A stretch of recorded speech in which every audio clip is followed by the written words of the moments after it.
नमस्कार मित्रों, जैसा कि हम लोग प्रारंभ किए हैं BA history subject, BA first semester का जो फर्स्ट पेपर है जिसका कोड हिस्ट्री HIS 101 है से संबंधित जो यूनिट है उनको देखा जा रहा है। तो आज हम लोग इसमें 101 पेपर के सभी टॉपिकों को यहाँ पर व्यवस्थित किया गया है। इससे पूर्व हम लोग भारतीय इतिहास परिचय एवं स्रोतों पर बात कर चुके हैं। आप उस वीडियो को देख लीजिएगा, फिर क्रम से आगे बढ़ लीजिएगा और उसमें आज के जो सभी टॉपिकों को भरसक में संक्षिप्त करके, क्योंकि परीक्षा आपके एकदम समक्ष उपस्थित है और 9, 10, 11 को पेपर होने की घोषणा हो चुकी है, परीक्षाएं चली रही हैं, तो उसमें इसीलिए मैं जितना संक्षिप्त हो सका है उतना संक्षिप्त करने का प्रयास किया हूं, जिससे कि आपको कोई समस्या न हो और आप इन टॉपिकों को अच्छी तरीके से समझ लें और टेक्स्ट बुक का भी सहारा लेकर उसे पढ़ लें। अगर आपको अपने सिलेबस की जानकारी और टॉपिकों की जानकारी सही से हो जाएगी तो आप आसानी पूर्वक परीक्षा में अच्छे अंकों से पास हो सकते हैं। तो इस उद्देश्य की पूर्ति के लिए मैंने उसके अगले टॉपिक भारतीय इतिहास का परिचय एवं स्रोत के बाद अगला टॉपिक जो था वह भारतीय संस्कृति का प्रारूप और भारतीय ज्ञान व्यवस्था और प्रमुख भारतीय इतिहासकार, यह 3 टॉपिक बचा था। तिन्हें मैं संक्षिप्त करने का प्रयास किया हूं। तो भारतीय संस्कृति का प्रारूप समझने से पहले 2 शब्द समझना जरूरी है जो एक ही साथ आते हैं, संस्कृति सभ्यता एवं संस्कृति। यहाँ दोनों में हम थोड़ा डिफरेंट देख लें। संस्कृति जो होता है वह आंतरिक पक्ष है और सभ्यता बाहरी आवरण या बाहरी पक्ष है। इसे अगर हम समझना चाहें तो संस्कृति और सभ्यता में अटूट संबंध पाया जाता है और जहाँ तक लोग सभ्यता और संस्कृति को एक ही समझने लगते हैं, प्रायः साधारण लोग ऐसी विचारधारा रखते हैं सभ्यता और संस्कृति के बारे में, लेकिन जो सभ्यता है वह बाहरी पक्ष है और संस्कृति है आंतरिक पक्ष, या यूं कहें कि जैसे हम हैं यह बाहरी पक्ष है, दिखाई दे रहा है, यह सभ्यता का प्रतीक है और हमारे अंदर जो विचार हैं हम क्या हैं, यानी कि इसको इस रूप में कहें, हम जिसमें रहते हैं वह सभ्यता का प्रतीक है और हम में जो रहता है वह संस्कृति का पक्ष है, वह संस्कृति है। या यूं कहें अगर कि पुष्प यानी कि फूल को देखें, अगर कहें फूल सभ्यता है तो फूल का जो सुगंध है, उसकी खुशबू है, वह संस्कृति है। यानी कि जो संस्कृति है यह आंतरिक पक्ष से संबंधित होता है और सभ्यता बाहरी आवरण है, यानी कि इसे हम अभौतिक पक्ष के में अभौतिक पक्ष भी कह सकते हैं और इसे भौतिक पक्ष कह सकते हैं। तो यह सभ्यता और संस्कृति में अंतर है। यह संस्कृति जो होती है वह हर समय और स्थान सापेक्ष होती है। जब सभ्यताओं का विकास होता है तो उन सभ्यताओं के जो वैचारिक चीज़ें होती हैं वह संस्कृति के अंतर्गत आती हैं और उनके रहन सहन वेशभूषा जो होते हैं, जो बाहरी आवरण दिखाई देते हैं, वह सभ्यता के अंतर्गत आते हैं। इस प्रकार सभ्यता और संस्कृति में की अंतर यही है कि यह आंतरिक पक्ष से संबंधित है और यह बाहरी पक्ष है। और भारतीय संस्कृति की विशेषताओं से प्रश्न पूछे जाएंगे और यदि जो परीक्षा का पैटर्न बनाया गया है जैसा कि मिड टर्म और इन टर्म, तो मिड टर्म इन टर्म दोनों परीक्षाएं साथ ही हो रही हैं, तो आपको प्रत्येक विषय के प्रत्येक प्रश्न पत्र में 6 क्वेश्चन आपको डिस्क्रिप्टिव दिए जाएंगे, जिसे 5-5 नंबर में डिवाइड किया गया है। उन 6 में से 3 आपको करना है और उसके बाद जो आपके ऑब्जेक्टिव क्वेश्चन 60 आएंगे उसमें से 40 आपको करने रहेंगे, वो ऑब्जेक्टिव रहेंगे।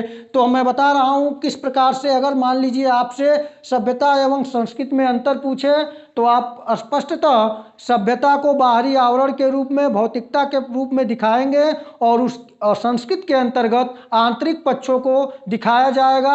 यानी यूं कहें कि हमारी शरीर जो है अगर सभ्यता है तो हमारी आत्मा जो है वह संस्कृति है। इस पक्ष में आप यहाँ से अर्थ लगाइएगा, संस्कृति आंतरिक पक्ष से है और सभ्यता बाहरी पक्ष से है। और भारतीय संस्कृति की विशेषता अगर पूछता है तो पॉइंट में आप नोट कर सकते हैं। भारतीय संस्कृति की जो प्रमुख विशेषता है वह प्राचीनता एवं चिरस्थायिता है।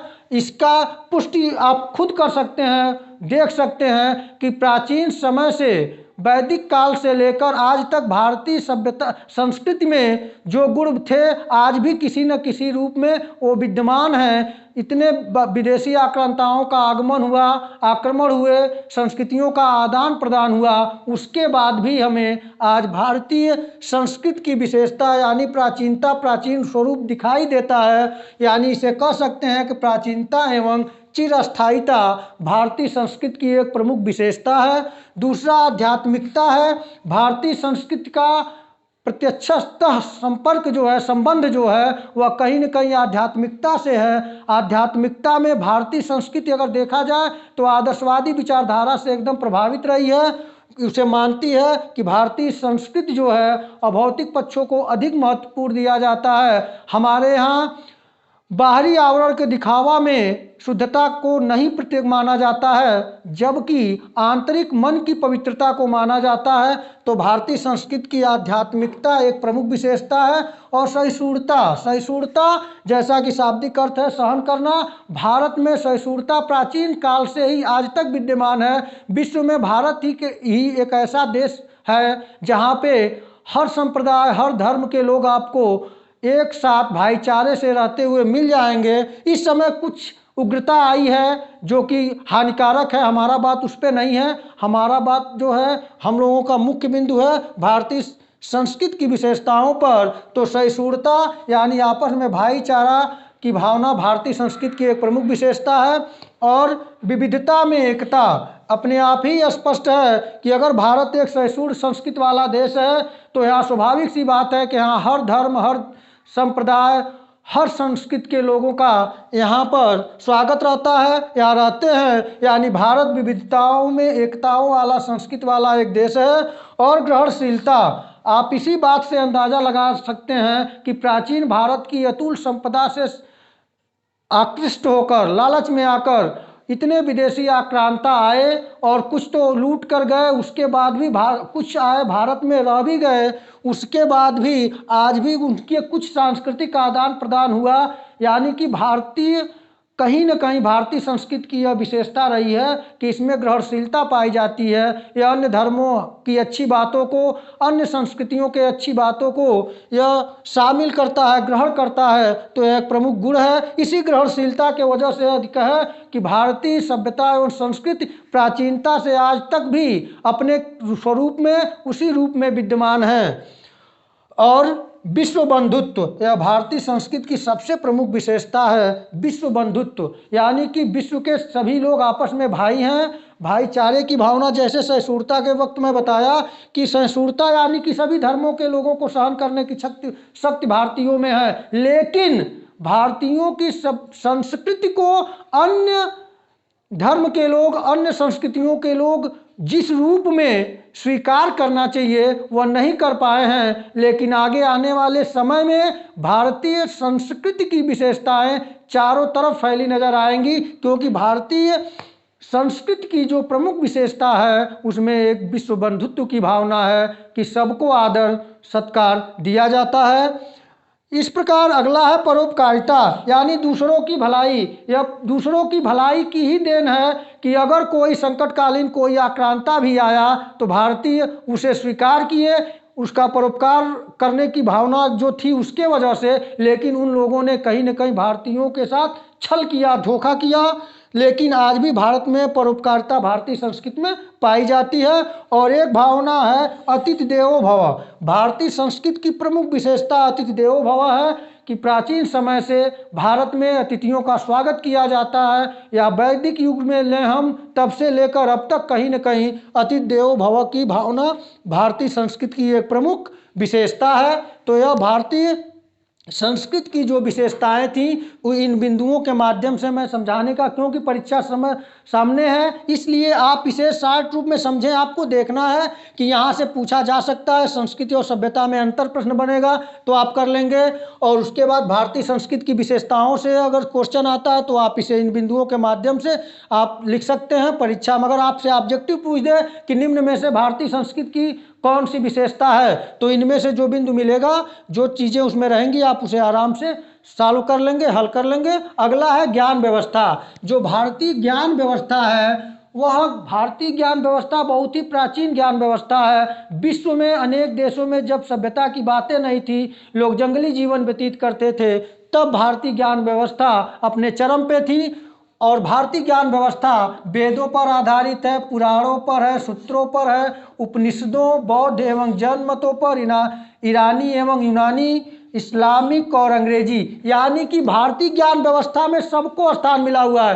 प्राचीन भारतीय ज्ञान व्यवस्था जो वैदिक काल में थी, तो वैदिक काल का समय 1500 ईसा पूर्व से लेकर 1000 ईसा पूर्व तक माना जाता है। और इसमें दो कालों में विभक्त किया जाता है वैदिक काल को, एक ऋग्वैदिक काल और दूसरा उत्तर वैदिक काल। तो ऋग्वैदिक काल में वेदों की संख्या जो है वो 4 है। ऋग्वैदिक काल में माना जाता है कि जो ऋग्वैदिक काल में ऋग्वेद की रचना हुई, इसलिए उस काल को ऋग्वैदिक काल माना गया। और उसके बाद 3 जो हैं और वेद हैं, जैसे आपका ऋग्वेद के नाम से ऋग्वैदिक काल हो गया, उसके अतिरिक्त यजुर्वेद, सामवेद और अथर्ववेद, इनकी रचना मानी जाती है 1000 ईसा पूर्व से 200 ईसा पूर्व के आसपास मानी जाती है। तो उन पे आधारित भारतीय ज्ञान व्यवस्था रही। वेदों के ही समानांतर आपके पुराणों और सूत्रों, उपनिषदों, ये सब एक तरह से देखा जाए तो भारतीय हिंदू धर्म से ही संबंधित हैं। और इन पे भारतीय ज्ञान व्यवस्था आधारित होते हुए भी जब इन व्यवस्थाओं में थोड़ी बहुत समस्याएं उत्पन्न हुई, तो उसके बाद भारत में 2 धार्मिक सुधार आंदोलन, धार्मिक क्रांतियां हुई। उसमें बौद्ध दर्शन एवं जैन दर्शन का प्रमुख नाम रहा। यह कोई नए दर्शन नहीं थे, यह कहीं न कहीं भारतीय प्राचीन वैदिक व्यवस्था का परिवर्तित स्वरूप था। क्योंकि आप जानते हैं परिवर्तन प्रकृति का शाश्वत नियम है। तो समय के साथ इन व्यवस्थाओं में थोड़ी बहुत परिवर्तन के साथ प्राचीन वैदिक व्यवस्था आगे बढ़ी, लेकिन थोड़ी इसमें समस्याएं अधिक हो गई, जिसके वजह से उसका परिमार्जित और परिष्कृत स्वरूप के रूप में बौद्ध एवं जैन दर्शनों का भारतीय ज्ञान व्यवस्था पर प्रभाव पड़ा और भारतीय ज्ञान व्यवस्था एक नए सिरे से फिर आगे बढ़ी। इसके बाद भारत के अतुल संपदा से लालायित होकर, लालसाओं से, लालच भरी नज़रों से देखते हुए भारतीय अतुल संपदा को ईरानी, यूनानी, इस्लामिक और अंग्रेजी, ये सब आक्रांता भारत में आए और कहीं न कहीं भारतीय सभ्यता और संस्कृति से बहुत कुछ इन्होंने सीखा और इन्होंने अपने संस्कृत का भी प्रभाव डाला। लेकिन कहीं न कहीं इन लोगों ने भारतीय अतुल संपदा को लक्ष्य बनाकर भारत में प्रवेश किए और इसका परिणाम हमें आगे दिखाई भी देता है। उसके बावजूद भी इन सब का प्रभाव भारतीय ज्ञान व्यवस्था पर पड़ा। उसके बाद भी आज भी भारतीय ज्ञान व्यवस्था कहीं न कहीं वो वैदिक सभ्यता में परिवर्तित करते हुए आगे बढ़ रही है। और इन लोगों ने जो बाहरी आक्रांताओं ने आया, बहुत कुछ हमारे यहाँ हमारे संस्कृति में इन्होंने हमारी ज्ञान व्यवस्था में परिवर्तन भी किया, लेकिन कहीं न कहीं इन परिवर्तनों के बाद भी भारतीय ज्ञान व्यवस्था आज भी अपने स्वरूप में थोड़ा बहुत परिवर्तन किए आज भी मौजूद हैं। तो यहाँ से भारतीय ज्ञान व्यवस्था से संबंधित अगर और विस्तृत आपको देखना है तो वेदों के विषय में, पुराणों के विषय में, सूत्रों, इन सब के विषय में मैं जब परीक्षा के दौरान ही प्रयास करूंगा, नहीं तो उसके बाद उसको समझा दूंगा आपको। सिर्फ और सिर्फ ये रिमाइंडर के तौर पे मैं बता रहा हूँ कि आप इन चीज़ों को देख लेंगे, समझ लेंगे कि अगर ज्ञान व्यवस्था के बारे में पूछता है तो हमें क्या लिखना है। और उसके बाद एक प्रमुख टॉपिक आपका है इतिहासकार, यानी भारत के प्रमुख इतिहासकार। तो मैं पहले ही वीडियो में आप देखे होंगे, मैं बता चुका हूं कि भारत में जो इतिहास लेखन की परंपरा रही या इतिहास की अवधारणा रही, वह पश्चिमी जगत से अलग रही। इसलिए जो भारतीय इतिहास को अगर देखा जाए प्राचीनता के कसौटी पर, तो इन सब पर आधारित रहा। लेकिन अगर आधुनिक इतिहास के रूप में देखा जाए, जिस तरह से 20वीं शताब्दी में इतिहास का स्वरूप बदला, उसमें क्या नई चीज़ें आई, उनके विषय में उस कसौटी पर जो कार्य कारण संबंध और साक्ष्यों पर आधारित इतिहास लेखन प्रारंभ हुआ और बहुत कुछ उसमें सत्यता का पुट किया गया। उसमें कई तकनीकी आ गई, जिसके वजह से इतिहास को नए दृष्टिकोण का स्वरूप, वैज्ञानिक दृष्टिकोण, विश्व बंधुत्व का दृष्टिकोण जो फैलाया गया, जो ग्रहण किया गया, उसमें जो कसे जाते हैं, उस कसौटी पर उसमें सबसे पहला नाम आता है कल्हड़ का। कल्हड़ जो जिनकी प्रमुख रचना है, यहाँ से प्रश्न बनेगा ऑब्जेक्टिव कि भारत के प्रथम इतिहासकार के रूप में आदि सर्वमान्य हैं तो वह कल्हड़ हैं। और कल्हड़ की पुस्तक का नाम राजतरंगिणी है और उन्होंने राजतरंगिणी में 12वीं शताब्दी का कश्मीर के इतिहास से संबंधित पुस्तक है। तो यहाँ से प्रश्न यह बन सकता है कि कल्हड़ के द्वारा रचित ऐतिहासिक ग्रंथ का नाम क्या है, तो राजतरंगिणी। और राजतरंगिणी में भारत के किस स्थान का इतिहास है, तो कश्मीर का इतिहास है। किस शताब्दी का है, तो 12वीं शताब्दी का। यहाँ से प्रश्न बनेगा। दूसरे प्रमुख भारतीय इतिहासकार के रूप में माने जाते हैं रमेश चंद्र मजूमदार। डॉक्टर रमेश चंद्र मजूमदार दूसरे प्रमुख इतिहासकार माने जाते हैं और इनकी प्रमुख कुछ रचनाएं हैं। सभी रचनाओं को यहाँ लिखना संभव नहीं है, कुछ प्रमुख रचनाएं हैं। इनकी एक प्रमुख रचना है the sepoy mutiny and revolt of 1857, यानी कि जो 1857 का विद्रोह हुआ था उस पे इनकी ये पुस्तक है the sepoy mutiny and revolt of 1857। और दूसरी प्रमुख पुस्तक है ancient India and advance history of India. यह उनकी दो प्रमुख पुस्तकें हैं। इन पुस्तकों का नाम आप याद कर लीजिएगा, क्योंकि पूछ सकता है कि इस पुस्तक के लेखक कौन है, तो आपको याद रखना पड़ेगा। तो रमेश चंद्र मजूमदार द्वारा कृत the sepoy mutiny and revolt of 1857 और ancient India and advance history of India. और अगली पुस्तक है हिस्ट्री ऑफ मॉडर्न बंगाल। अगली पुस्तक द स्ट्रगल ऑफ एम्पायर, ये प्रमुख डॉक्टर रमेश चंद्र मजूमदार की पुस्तक थी। अगले इतिहासकार जो प्रमुख आते हैं भारतीय, वह यदुनाथ सरकार आते हैं। और यदुनाथ सरकार अगर नाम आए तो आप तुरंत गेस करिएगा, यह विशेषतः मुगलों से संबंधित, औरंगजेब से संबंधित पुस्तकों की रचना किए हैं। इनकी दो प्रमुख पुस्तकों का नाम मैं लिखा हूँ, अन्य पुस्तकों को भी आप देख लीजिएगा। इनकी प्रमुख पुस्तक स्टडीज ऑफ मुगल इंडिया और हाउस ऑफ शिवाजी आदि प्रमुख ऐतिहासिक ग्रंथ हैं, इन्हें आप याद कर लीजिएगा। और औरंगजेब पर हिस्ट्री ऑफ औरंगजेब भी इनके द्वारा लिखी गई है। और चौथे प्रमुख इतिहासकार हैं बी.डी. सावरकर, जो कि हिंदुत्ववादी इतिहासकार हैं। और इनकी पुस्तक का नाम है the Indian war of independence 1857 ईस्वी। यानी कि यहाँ से बी.डी. सावरकर जो थे वो हिंदुत्व से प्रभावित इतिहासकार थे और एक क्रांतिकारी भी थे। कई बार इन्होंने जेल की हवा भी खाई। इन्होंने the Indian war of independence 1857 पुस्तक लिखा और इन्होंने सर्वप्रथम बताया कि 1857 ईस्वी का विद्रोह भारत का प्रथम स्वतंत्रता संग्राम था।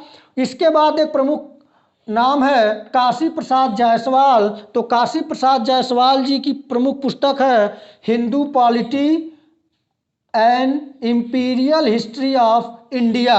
यह दो प्रमुख पुस्तक है। नेपाल पर भी इनकी एक पुस्तक है क्रॉनिकल हिस्ट्री ऑफ नेपाल, उसको भी आप तैयार कर लेंगे।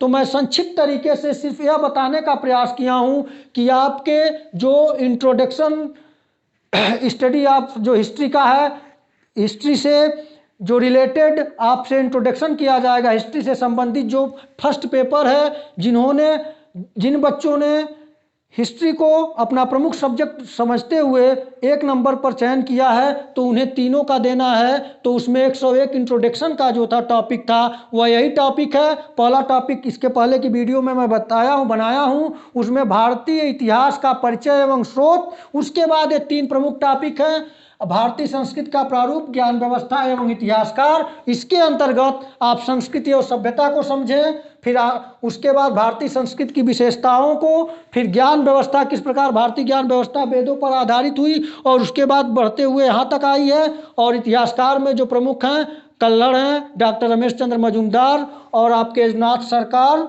और बी.डी. सावरकर और काशी प्रसाद जायसवाल, इनको पढ़ना है। तो यहाँ से प्रश्न बनाए जाएंगे तो आप इन्हें तैयार कर लें, अच्छी तरीके से समझ लें और अपने टेक्स्ट बुक से भी सहयोग लेकर और तैयारी कर लें, जिससे कि आप परीक्षा में अच्छे अंकों के साथ सफल हों। और इसके बाद अब सेकंड पेपर जो 102 कोड है HIS 102, उससे संबंधित बातें हम लोग नेक्स्ट वीडियो में करेंगे। और आप यहाँ से जो क्वेश्चन बनने की संभावना है, अगर आपसे जो डिस्क्रिप्टिव लिखने वाला आएगा प्रश्न, उसमें 6 में से जो 3 करना रहेगा, उसमें इसी तरह से प्रश्न आएगा और आप इसे समझ के उसे अपने शब्दों में लिखिएगा, अच्छे अंक मिलेंगे। और जो ऑब्जेक्टिव बनेंगे वो तो मैं इस आपके सामने डिस्कस किया किस तरह से ऑब्जेक्टिव क्वेश्चन बनाए जा सकते हैं। तो आज इतना ही, नमस्कार।